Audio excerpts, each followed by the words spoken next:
My name is Adam Oliver. I'd like to share with you a real-life, close-to-home example of how safety glasses can save lives. It was about 10 minutes till lunchtime on the afternoon of August 28th, 2007. I had decided to have the quarry guys move some APR bastrop underneath the shed because our raw materials near the shed were soaking wet and were hard to use without the possibility of the crusher clogging up. During this time, the crusher was running, but there was not any stone running to it. So Roy took advantage of this time to look into the crusher to see if there was any clay buildup on the apron. Don Ray was with him.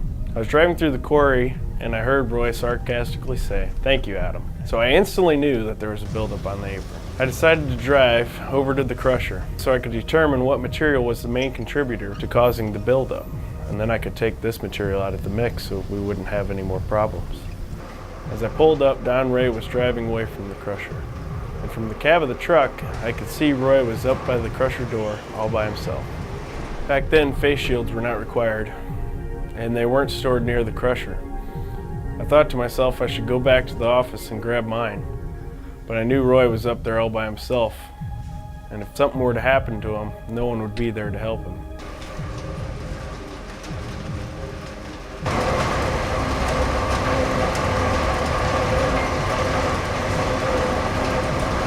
So I went up to the crusher platform, about 10 feet from the crusher door, and could instantly see that there was a 1 to 2 foot buildup of clay on the apron, mostly consisting of APR St. Louis. Roy grabbed the air lance, and I grabbed the flashlight, and we began air lancing. I wasn't as scared as I normally am about working near the crusher with the door open, because it was mostly clay buildup. I thought the worst that could happen was I could get sprayed with little bits of clay. Also, I would have quickly given up my job to Don Ray as soon as he returned.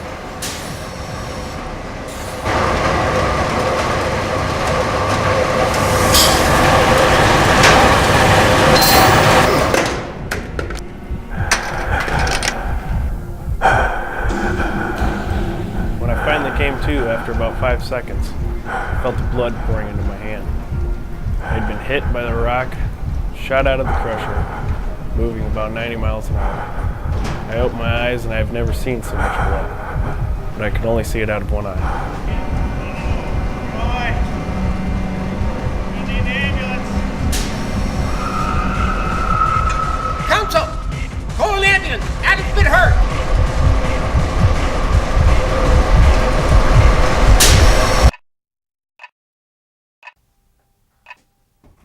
Adam's been hit in the eye! Get the first aid kit! I was not even in the office for 2 seconds, and Kenny and Doug were performing first aid on me.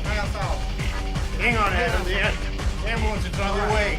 Hang on. Hang on, Okay, can you just give me a wet towel? buddy. Okay. A lot of blood. You alright? Hurts bad. Ken brought me some wet paper towels to put on my eye. My eye was hurting a lot, and the cool towels felt good. Not even a minute later, the ambulance arrived, and we were off to the emergency room. On the way to the ER, all I could think about is not falling asleep. I knew I had a head trauma, and if I fell asleep, I might not ever wake up again. Once I reached the ER, I wasn't worried about falling asleep anymore, but more worried about whether or not I was ever going to see out of this eye again.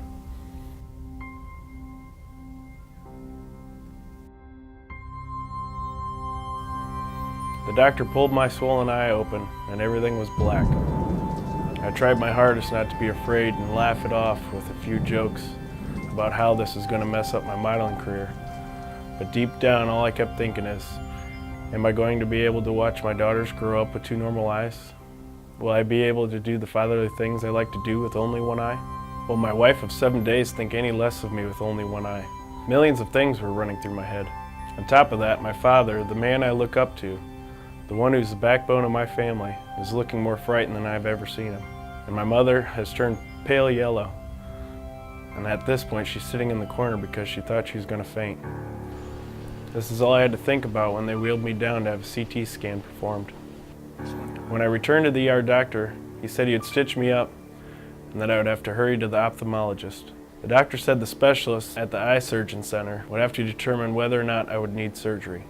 The CT scan revealed that my inner orbital bone was completely shattered and my lower orbital bone was fractured. So now I had this pretty image of my eye getting taken out of my head so they could repair the bones that surround my eye. After the doctor was done stitching me up, he opened my eye one more time to see if my vision had gotten any better, and it had. I could see the outline of everyone in the room, but everything was yellow colored. My dad didn't tell me till the next day for fear that it would freak me out, but he said my pupil was completely smashed flat and that the green color of my eyes was yellow. That would have freaked me out too, so I'm glad he didn't tell me. I acted like a man when Gary and Scott were in the room, but as soon as they left, I lost it. I didn't want to be blind in one eye. We headed for the eye surgeons after that. I think that was the longest ride of my life, but it gave me time to get everything straightened out with the big man upstairs. When we arrived at the ophthalmologist's office, the doctor opened my eye. That's when I hit the lottery. My whole life I've wished I could hit the lottery. Well, this was it. I could see, and it was in color. It was blurry, but I knew that was something glasses could fix. So I was extremely happy. Then came the next miracle. The specialist had reviewed my CT scan and informed me that I would not have to have surgery. I was ecstatic. I was heavily drugged too, so the pain wasn't bothering me. The doctor explained to me that I had bleeding in the retina and that there is a high chance that it will re-bleed. And if that happens, I could be blind forever. So I wasn't completely out of the woods. She gave me my prescriptions for 5 different eye drops, antibiotics, and Percocet. She told me to stay in bed and rest. I wasn't about to compromise my eye anymore, so that's exactly what I did. After we left the eye doctor's office, my father called Gary and the ER doctor and notified them that I could see again. Gary was very pleased, and the ER doctor was amazed. The ER doctor told my dad that he didn't think I'd ever see again. And from there on, it was resting. Let me tell you, it was not fun. I had constant nightmares and even daymares, running different scenarios through my head of what could have happened. Burning eye drops every hour, not knowing if my eye was going to re-bleed, looking at my daughters and not being able to play with them, but in the same breath thanking God that I'm still here to be with them. You need to make sure something is done before someone gets hurt. The following changes were made in response to my accident. Face shields are now required and stored near the crusher. A new platform was constructed near the crusher door, and a window was added to the side so that the apron can be examined before opening the crusher door. A chain curtain now hangs in front of the crusher door opening. Heaters have been added below the crusher. This will help loosen the clay. 2 more air blasters have been added to the crusher. This will help clear the apron. And since our upgrades, our crusher has not clogged up once, and it used to clog up weekly. We added a quartz light to the top of the crusher. The light will now light the entire crusher, so only one man is needed to do the job. But there must be a second standing off to the side to make sure nothing happens.